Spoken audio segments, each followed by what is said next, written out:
Se fala muita besteira, irmãos, né? Envolvendo a política. E líderes cristãos que deviam estar orando e intercedendo, estão envolvidos também. Então estão errados. Ah, mas se ganhar o fulano de tal, vai ter uma perseguição. Olha, escreva o que eu estou falando. A perseguição, ela vem de qualquer maneira. Quando nós colocamos um homem melhor, um governo melhor, pessoas melhores para nos governarem, apenas nós estamos adiando um pouco a perseguição, mas ela vem, ela já está aí. A igreja, irmãos, ela passou por algumas situações durante a história. Quantas vezes eu subi nesse púlpito e falei, irmãos, a igreja na Europa está morrendo. A igreja na Europa morreu. E a gente dizia, olha, uma hora isso vem para cá também. Olha o que nós estamos assistindo, né? Quantas igrejas com os espaços vazios. Quantas igrejas, irmãos, que as pessoas, como eu comentei aí, nesse terceiro episódio, quantas pessoas simplesmente já desanimaram. Ou dizem, eu estou em casa, eu vejo o culto de casa. Como eu coloquei, é muito bom isso. Mas a essência é você ter a comunhão, é você ser testemunha, você trazer as pessoas para que as pessoas conheçam Jesus Cristo. Eu sempre faço uma colocação aqui. Quem se alegra de igrejas vazias? Eu quero que você responda, o Senhor Jesus Cristo ou o inimigo? Então alguém se alegra. Então quando eu faço a vontade de Deus, o Senhor se alegra. Quando eu não deixo de fazer, o inimigo festeja. Então estamos vivendo um momento difícil. Pouco se fala que Jesus vem resgatar, vem buscar a sua noiva. Pouco se fala sobre isso, né? Pouco se fala sobre isso. Então, quando nós pegamos essa figura do tabernáculo, ele visa apontar o Cristo para aqueles que estavam aqui atrás. Olha, nós temos esperança, expectativa de que venha o Messias. Uma hora ele vem. Então, quando ele se manifestou, viveu aqui neste mundo 33 anos, operou milagres, maravilhas, foi morto, crucificado, ressuscitou ao terceiro dia. Isso passou batido para muitas pessoas. Para nós isso é marcante. Mas isso passou batido para muitas pessoas. Não é? Nesse momento, em algum lugar do mundo, alguém está sendo curado. Alguém está sendo alvo de um milagre. Em algum lugar do mundo isso está acontecendo. Você sabe aonde? Você não sabe. Você acha, deve estar acontecendo mesmo. Não, com certeza está acontecendo. Mas você não toma conhecimento. Por quê? É uma pessoa que não me interessa, não sei quem é. Vocês estão entendendo? Então as coisas estão acontecendo. Você fala, olha, Cristo vai voltar, Cristo vem buscar a sua igreja. Isso para muitas pessoas entra por uma orelha e sai pela outra. Eles não têm ideia do que você está falando. E se você percorrer muitas igrejas evangélicas que estão abertas, com as portas abertas, que nem a nossa aí, perguntar, olha, você está aguardando o Messias voltar? Como assim? O que é que você está fazendo aí? Não, eu estou aqui na expectativa de que Deus me cure.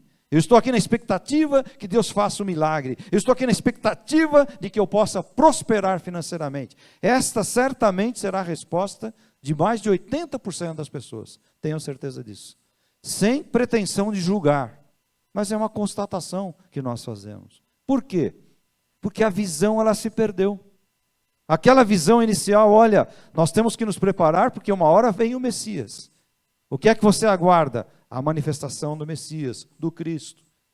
De repente passa, o Messias veio, morreu na cruz, ressuscitou, e muitas pessoas não creram, e hoje muitas deixaram de crer, e muitos púlpitos, irmãos, dizem que a Bíblia já não é assim, a palavra, tem que saber o que é real, o que não é. Ou seja, se você duvida de partes da Bíblia, é melhor que você jogue ela inteirinha na lata do lixo. Por quê? Porque ela se complementa. Você não pode pegar um pedacinho dela e falar, nisso eu creio, nisso não. Ou você crê na totalidade, ou você não crê em absolutamente nada. Mas você ouve o contrário. Não, tem coisas boas aí.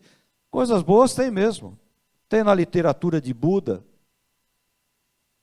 muitas coisas boas. Tem na literatura de Maomé.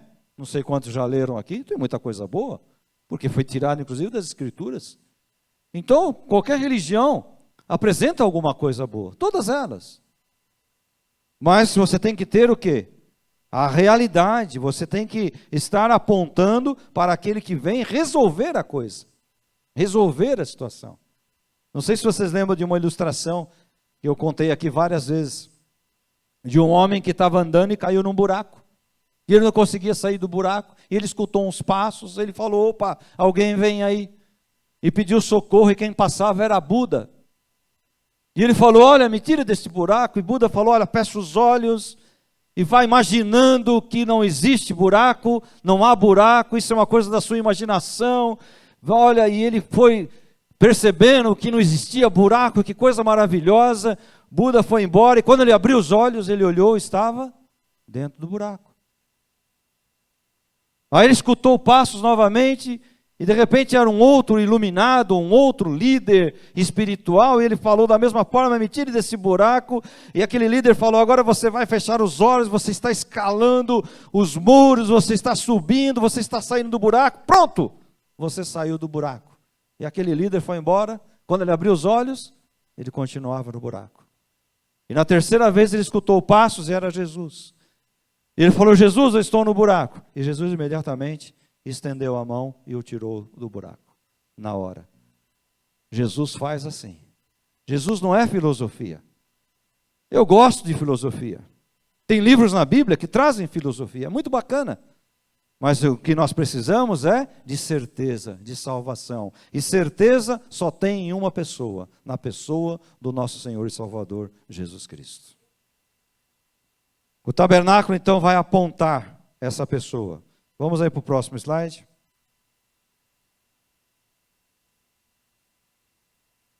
Então, veja, no quintal nós conhecemos como Salvador. Um dia alguém apresentou Jesus para você. Ele é o Salvador. Filipenses 2,11. Ele é o bom pastor. O bom pastor conhece as suas ovelhas pela voz. Quando você clama do buraco, ele conhece você, e ele não fica perguntando nada, ele vai lá, estende as mãos e tira você do buraco. Amém, meu irmão? Hoje tem um evangelho aí de legalismos, né? Olha, você para sair do buraco, você tem que fazer assim, você tem que ajoelhar, você tem que fazer não sei o quê. Irmão, isso é conversa mole. Isso é conversa mole. Jesus virou para o cara que estava lá crucificado com ele, falou, e aí? Ó, Senhor, lembra de mim. Falou, ainda hoje você vai estar comigo lá no paraíso. Sabe o que é isso? Estende a mão e tira do buraco. Esse é o Cristo da palavra, meus irmãos. Não tem 9 horas, não tem que fazer isso, fazer aquilo, se vestir dessa forma. Não, você está no buraco, ele te tira do buraco. Aí você vai procurar viver a tua vida condizente com a palavra do Senhor. Nós conhecemos como o bom pastor dá a vida para as suas ovelhas. Né? Nós conhecemos como uma pessoa, porque a 2 Coríntios diz que nós, quando estamos nele, nós somos novas criaturas, as coisas antigas ficaram para trás. Nós o conhecemos como Pai, o nosso supremo Criador, o soberano sobre todas as coisas. As 40 estacas, elas representavam 40 anos de peregrinação. Quanto tempo o povo ficou no deserto? 40 anos. Podia ser menos? Podia. Por que 40 anos? É uma prova, irmãos. É uma prova. Ah, mas Deus não podia fazer isso. Se Deus for obedecer você, a cada um de nós, Deus não faz nada. Porque eu acho que tem que ser dessa forma, o outro acha que tem que ser dessa, não é? Então Deus tem a forma dele trabalhar. E as 40 estacas simbolizam isso aí. Vamos lá. Próximo slide tem a portinha aí, já com a vista explodida. Olha que bacana, né? Está vendo ali 3 divisões: o caminho, a verdade e a vida, a porta. A única forma de você entrar é pela porta. Quem não entra pela porta é o quê? Hã? Já responderam, né? Vamos lá. Vamos falar um pouquinho sobre o altar? Eu falei um pouquinho semana passada.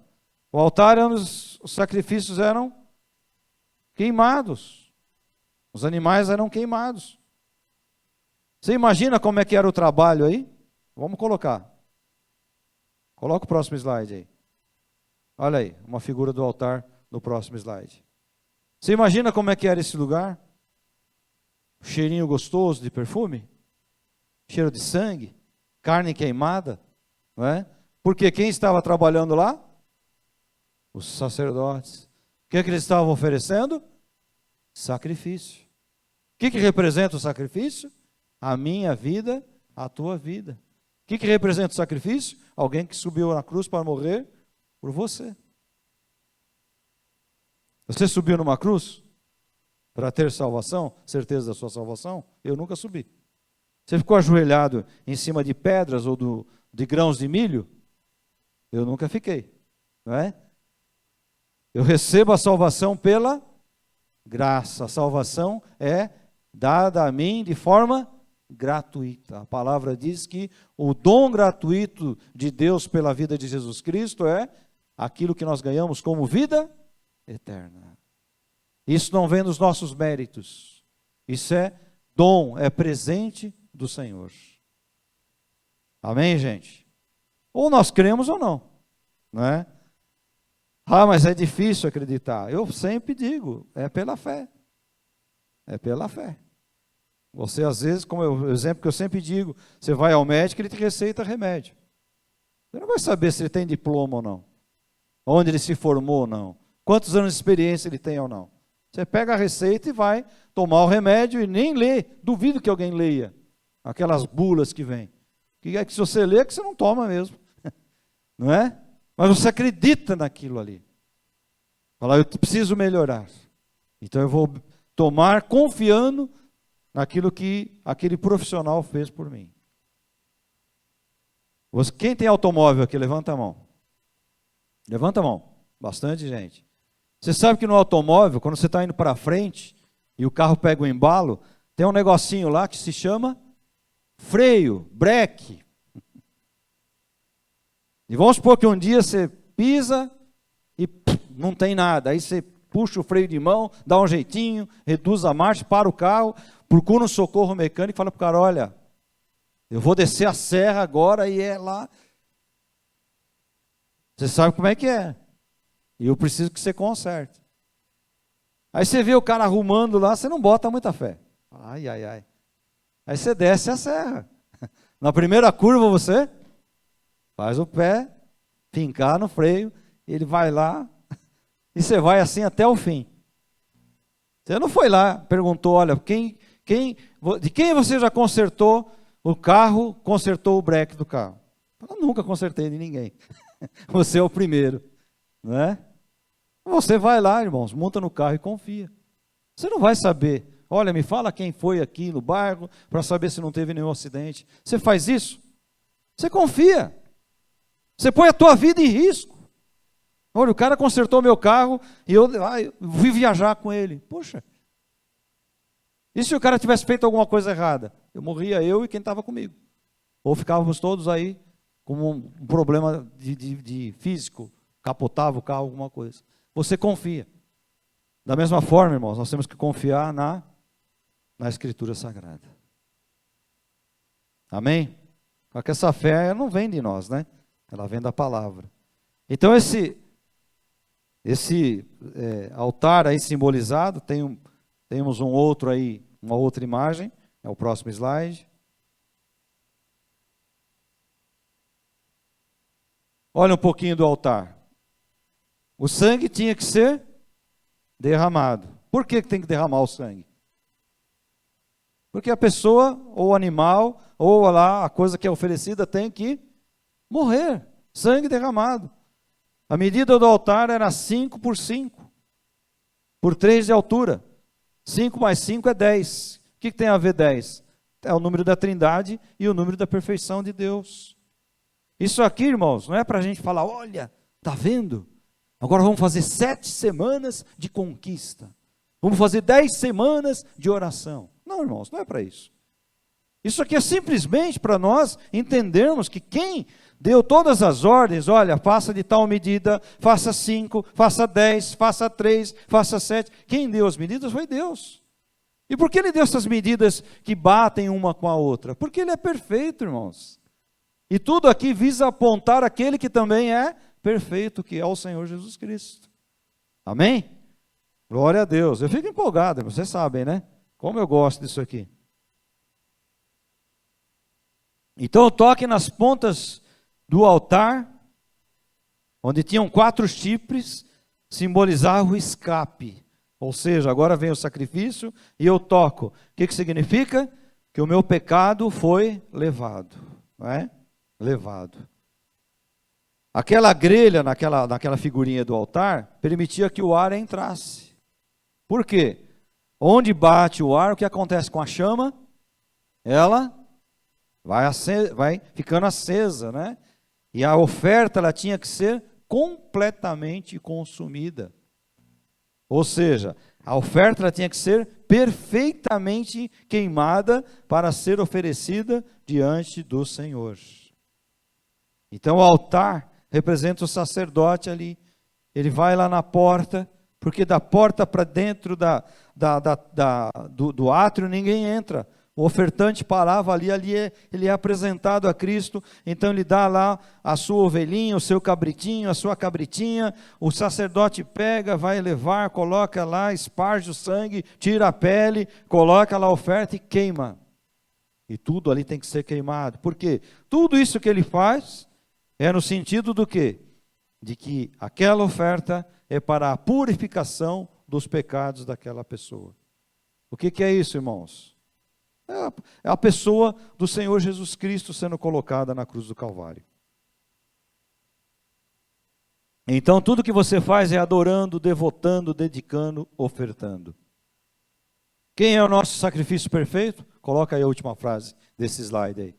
Quem é o nosso sacrifício perfeito? Cristo Jesus. Eu não preciso de mais nada. Eu não preciso de mais nada. Não, você precisa agir dessa forma. Não, você precisa agir. Não, aquilo ali você tem que fazer daquele jeito. Não, eu preciso de Cristo. Eu preciso crer que Cristo é o sacrifício perfeito. E eu não preciso de mais nada, absolutamente nada. Eu dei um exemplo aí na minha fala da igreja lá de Guiné. Eu dei um exemplo, nós acompanhamos aqui como igreja. Eu acompanhei muito, vocês sabem disso. Tenho amizade ainda com os missionários, com o Herbert, com a Desirê, até hoje. O Natan está aqui no Brasil. Ele faz parte daquela guarda especial que tem lá em Brasília, esqueci lá, não sei o que lá, Dragões da Independência, né? O Natan está lá na guarda lá de Brasília, o filho do Herbert e da Desirê, está aqui no Brasil, servindo, né? Então, irmãos, eu comentei aí, o que a igreja tinha ali? Não tinha nada, irmãos. Tinha 2 pessoas que vieram do Brasil tentando evangelizar aqueles guineenses, falando de Jesus, para pessoas que criam em espíritos, que criam em coisas. Quanto tempo demorou para que uma daquelas pessoas falasse assim: puxa, Jesus Cristo é Senhor, Salvador. Eu entendi agora quem é Jesus. Quanto tempo demorou? Não tinha nada disso que a gente tem aqui, ó. Conforto de um banco, ventilador, essa mídia, não tinha nada disso. Mas o principal é o quê? A palavra estava lá na boca daqueles missionários. Amém? Então Cristo é o nosso sacrifício, não precisa de mais nada. Vamos lá, vamos caminhar aí. Essa figurinha é bacana também, né? Mostra aí aqueles hominhos ali, aqueles bonequinhos são os sacerdotes. Você percebe que eles estão fazendo o quê? Trabalhando. Você vê aí algum sacerdote deitado com os pés lá para cima? Não. Na obra do Senhor, irmãos, não tem descanso. Você está sempre fazendo alguma coisa. Puxa, mas eu não posso fazer mais nada. Pode sim, pode. Não, pastor, você não entende, eu não sei falar, eu não sei. Você sabe fechar os seus olhos e orar por alguém? Pedir a Deus por alguém? Já está fazendo uma grande coisa, que é orar e interceder pela vida de alguém. Você sabe se alguém está enfermo? Ore por esse alguém. Mas é orar de verdade, irmãos. Para o que você está fazendo um pouquinho E lembra dessa pessoa e fala: Senhor, olha, visita essa família. Nós vimos um pedido de oração aí no grupo, é terrível, uma situação terrível. Pessoas que estão morrendo aí, né? Famílias que às vezes estão desaparecendo, irmãos, dizimadas por uma coisa que a gente não quer acreditar no que seja, mas a gente tem mais ou menos ideia do que é, que está acontecendo nesse mundo. Então, irmãos, orar já é uma grande coisa. O problema é que nem isso a gente faz. E aí estão os hominhos fazendo o quê? Os sacerdotes estão fazendo o quê? Trabalho. Irmãos, o trabalho ele é contínuo. Guarda bem essa palavra. O trabalho é contínuo. Você sabe a que horas o diabo dorme? Alguém sabe? Vou aproveitar agora que o diabo está dormindo. Né? Agora que o diabo está dormindo, eu vou fazer uma estripulia aqui. Por isso que o salmista, o salmo ele diz assim: olha, não dormita e nem dorme o guarda de Israel. Eu não sabia o que era dormitar, tosquenejar. Agora eu sei bem. Se eu sentar no sofá para assistir alguma coisa, eu entendo bem o que é que o salmista estava dizendo, né? Eu começo a tosquenejar. Então, irmãos, Deus, ele não tosqueneja e nem dorme. Sabe por quê? Porque o diabo não dorme. O diabo não dorme. Então aí nós temos, passa o próximo slide, por favor. Temos aí algumas figurinhas dos sacerdotes lá, adorando, fazendo oferta, trabalhando, um cortando o bichinho, não é? Sabe quem fazia isso? Sabe qual tribo que fazia isso? A tribo de Levi. Não, mas eu pensei que levita era o que tocava, o que cantava. Levita é o que se sujava ali. Imagina as unhas dos levitas. Imagina a roupa dos levitas. Imagina o ombro dos levitas que punham aqui os troncos, as toras e carregavam o altar, porque ele era desmontado e montado, desmontado e montado. Já pensou? Então esses eram os levitas, né? Eu coloquei aqui diversas figurinhas para a gente entender. Vamos lá para o próximo. E aí foi que eu parei domingo passado, na figura da ovelhinha. Muita gente olhou e falou: olha, parece meu cachorrinho. Quando ele tem aquela carinha, né, de pedindo alguma coisa. O que a ovelhinha está fazendo ali, irmãos? Ela nem imagina que ela está prestes a passar pela morte, né? Ela está quietinha ali. Por isso que Jesus, tudo que passou, você é o Cristo, você é rei, você não responde nada. Por quê? Porque o profeta falou. O profeta falou que ele passaria tudo como uma ovelha muda que vai para o matadouro. Não é?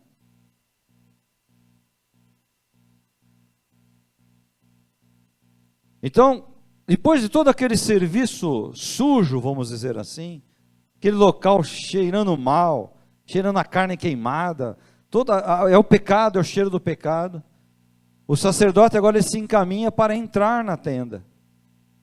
Ou seja, ele está indo representando o povo ofertante, ele está indo agora em direção à tenda, mas ele não pode entrar de qualquer jeito. Eu não posso me apresentar de qualquer jeito na presença de Deus. Então há um local de passagem. Que local era esse? Era a pia. O que ele fazia na pia? Ele se lavava, né? Depois do altar, tem a necessidade da lavagem. O sangue está nas suas mãos. Ele não pode se dirigir adentrando a tenda, nem ao santo lugar, nem ao santíssimo lugar, se ele não se purifica da sua sujeira. É passagem obrigatória. Não tem desvio, não é?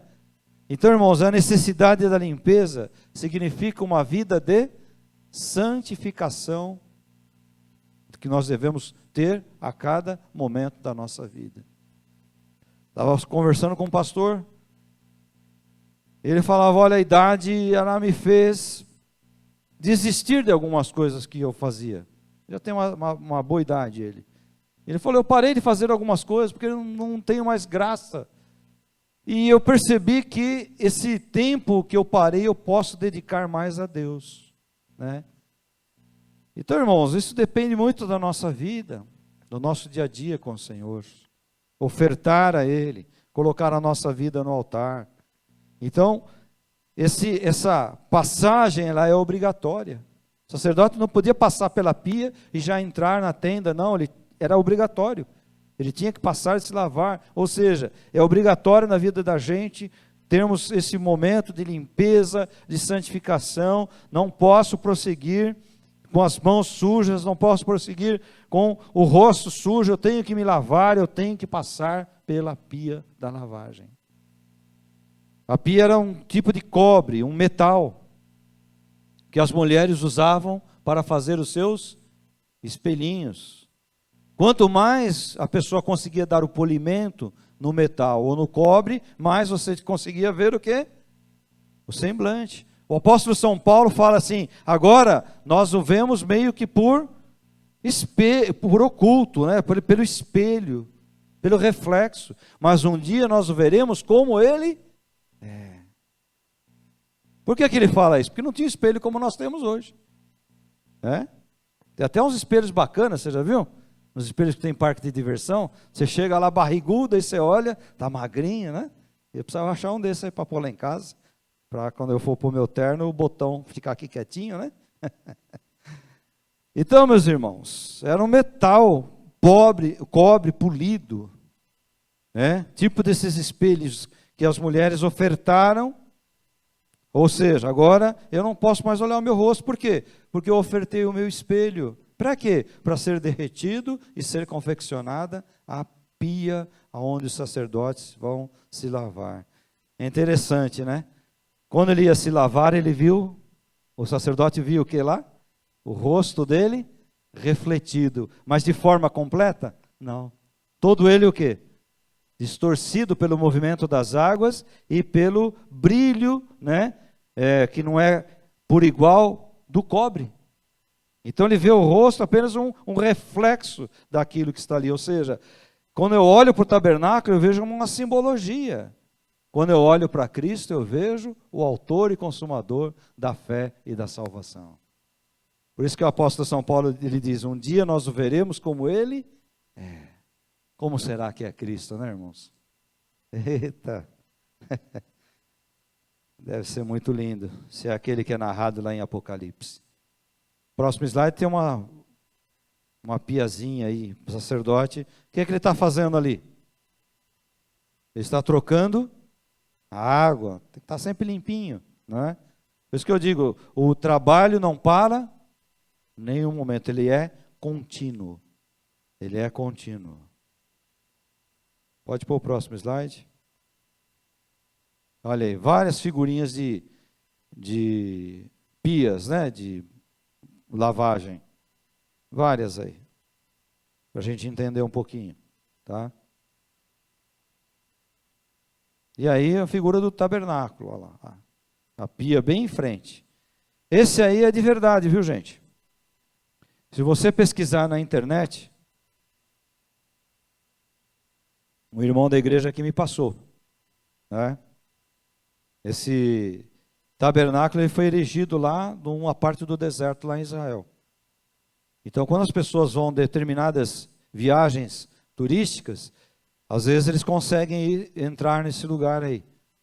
Tem um Dr. Rodrigo Silva, ele é adventista, ele é pesquisador, e ele fala muito sobre essa questão aí de Israel, né? Ele tem várias formações nessa área aí. Então a pia está ali. Você não pode prosseguir. É impossível você ir diante dele no Santíssimo Lugar sem você passar pela lavagem da água. Aliás, o Senhor Jesus disse o quê? Nós temos que nascer da água e do Espírito, não é? Você quer ver o reino de Deus? Tem que nascer da água e do Espírito de Deus. Então essa passagem ela é obrigatória e não são todos que querem passar pela pia. Alguns acham que é uma vergonha passar. Vamos para o próximo. Eu tenho que correr um pouquinho hoje. Pode descarregar inteiro aí. Isso. Aí. O lugar santo. Passei pela pia, passei pelo altar, entrei pelo quintal, passei pelo altar dos sacrifícios, passei pela pia, agora estou entrando na tenda. A antessala do Santíssimo Lugar. Então lá tinha alguns móveis. Tinha a mesa dos pães da proposição, ou dos pães ázimos. Eram 12 pães. Por que 12? Como eu falei, tudo determinado pelo Criador, pelo Eterno. Por que 12? 12 tribos de Israel.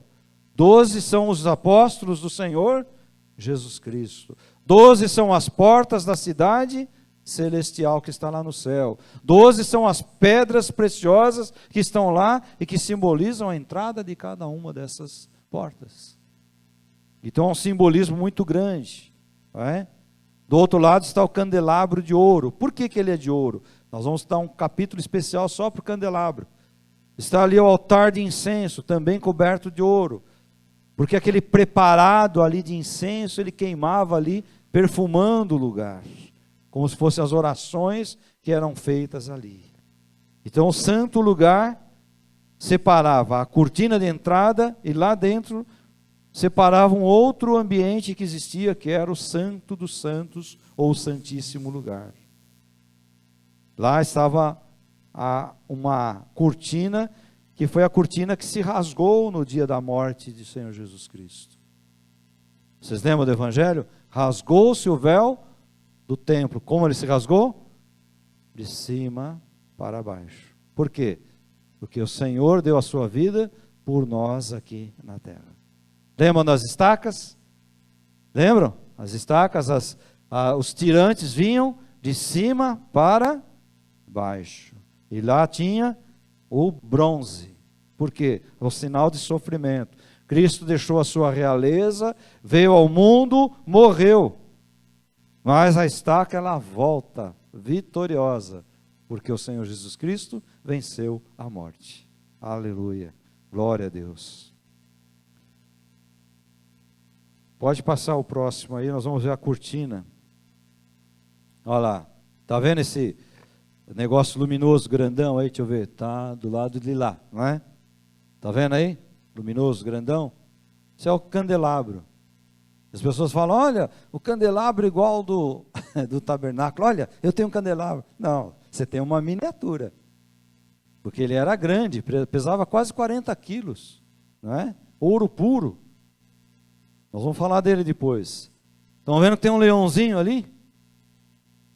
Quem é o leão da tribo de Judá? O Senhor Jesus Cristo, aleluia. Tem um altarzinho ali, né? Vamos lá, para o próximo. Olha que bacana. Sabe o que é isso aí? É o pão. Batido, né? Sem fermento. Pão ázimo. Por que sem fermento? Porque o fermento, Jesus falou, o fermento leveda a massa. E a massa não pode ser levedada. Então hoje, se nós fôssemos fazer uma comparação, né? O mundo, ele quer sempre fazer o que, irmãos? Destruir a igreja. Com os seus costumes errados, né? Hoje tem tanta coisa errada querendo forçar a vida da igreja. Põe o próximo aí. Olha lá, esse aí são alguns das maquetes que alguém entende que era a mesa onde estavam os pães ázimos. Você vê uma aí, tem uns negócios redondos, são os pães. 12, 6 de cada lado ali. Alguns acham que era uma espécie igual essas que tem em padaria, né? Que vem os pãezinhos nos forninhos assim. Então não importa como era, importa que eles estavam lá, os 12 pães, representando as 12 tribos de Israel. O pão, irmãos, é um símbolo do quê? Do alimento, não é? Você está na sua casa, lá seu filho vem e fala, pai, mãe, estou com fome, o que você fala? Ah, espera o almoço, come um pedaço de madeira? Come um pedaço de pão, é ou não é, irmãos? Pão. A Bíblia sempre traz o pão.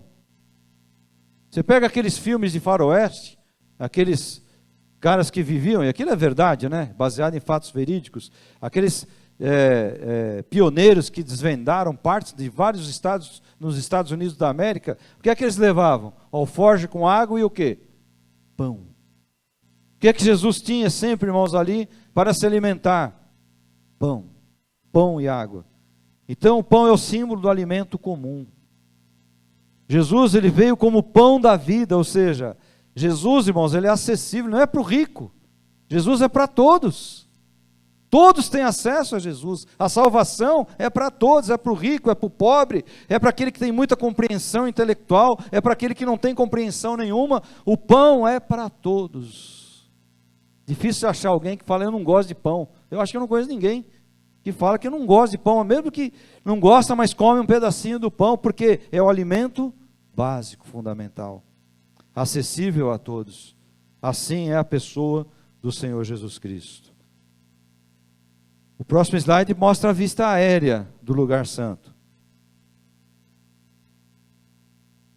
Põe o próximo aí para mim, por favor. Olha lá, a vista aérea. Então lá no fundo, os anjinhos, o incensário. Vocês estão vendo aquelas varetas compridas? Para que servia aquilo? Para o levita carregar. Aquilo era pesado, gente. Cobriam, né? Primeiro se purificavam de tudo, ofertavam, para depois carregar aquilo pelo deserto, pelos lugares. Do outro lado está lá o candelabro grandão e a mesa com os pães. A entrada está ali, 4 portas e 5 colunas agora. Vamos para o próximo slide. Esse é um desenho que existe do tabernáculo muito antigo. Muito antigo. Então a pessoa procurou colocar, né, as figurinhas numa vista superior. Pode colocar o próximo. Esse estudo aqui é bem complexo, viu, irmãos? Aí está o altar de incenso. Acho que eu vou parar por aqui hoje. O altar de incenso, irmãos, ele representa as tipo das orações. Não é esse incenso fedido que você vê por aí hoje. Nossa, incenso? Não. Deus falou, você pega essa planta, você pega aquela planta, você pega aquele bálsamo, você vai preparar dessa forma para que suba um aromático diante da tenda. Vamos lá, põe o próximo. Ele ficava diante das cortinas que davam acesso ao Santo dos Santos. Simbolizava as ofertas aromáticas, o perfume que enchia aquele lugar. Então era um lugar, deixou de ser o cheiro do pecado lá, naquele altar dos sacrifícios, e agora há um perfume da presença do Senhor. Irmãos, quantas vezes aqui na igreja nós já tivemos essa experiência? Não sei se alguém aqui lembra disso. A gente falava assim, irmãos, estão sentindo um perfume gostoso? Mas não era perfume desses que vendem aí. Era um perfume porque alguém estava aqui, ó, está aqui, caminhando entre nós. Perfume da rosa. Mas que perfume diferente, que rosa é essa? É a rosa de Saron. Amém? Então estava ali, irmãos. Quando a gente, por que tem no culto o momento de louvor, que você canta, que você levanta as mãos, que você aplaude? São as nossas orações. É a nossa ação de graças, é a nossa adoração que sobe diante do Senhor. Como é que é a festa de aniversário? Como é que é? Parabéns, não é assim? Para quem você canta? Aniversariante. Poxa, estão cantando para mim. É pique, para mim. Não é?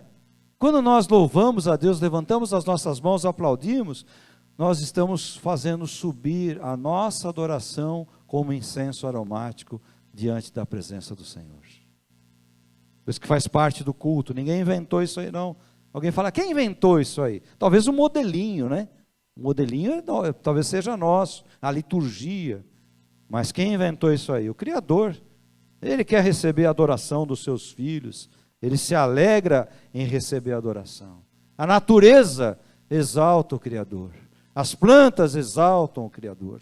Os animais exaltam o Criador. Muito mais aqueles que foram feitos à sua imagem e semelhança devem exaltar o Criador.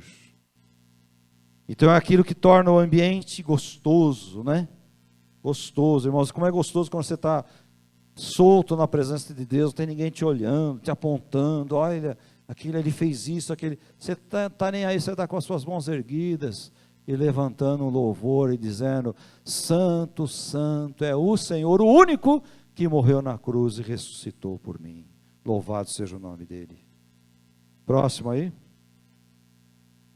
Está lá o sacerdote fazendo o quê? Preparando, né? Então ele está preparando ali. Por quê? Porque daqui a pouco eu vou entrar no santíssimo lugar. Daqui a pouco eu vou estar na presença do Todo-Poderoso. Então, irmãos, são etapas da nossa vida. São etapas. A gente não pode queimar etapas. Nós temos que aprender que as etapas, elas têm que ser vencidas a cada momento. Próximo slide, eu faço um convite para você. Olha lá o convite. Ofereça a sua vida como um incenso suave, aromático ao Senhor. Não é agora, nesse momento. É a sua vida. É o seu dia a dia, na presença do Senhor. Amém, meus irmãos? Está aí, olha, os preparos no próximo slide.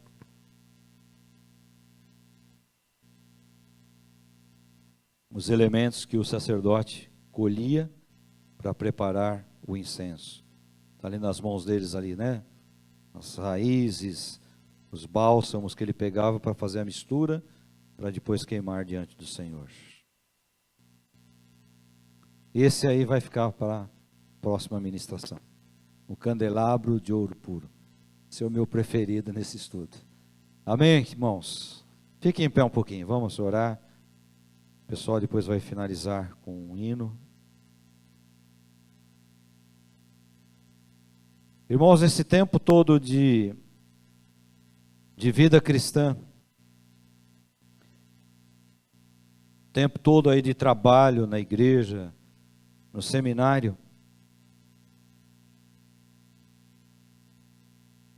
algumas coisas sempre fizeram marcar a nossa vida, né? E esse estudo que a gente está transformando aqui em pregação e mensagem, porque ele é bem mais longo do que nós estamos fazendo aqui. Posso dizer assim, irmãos, que é uma marca registrada.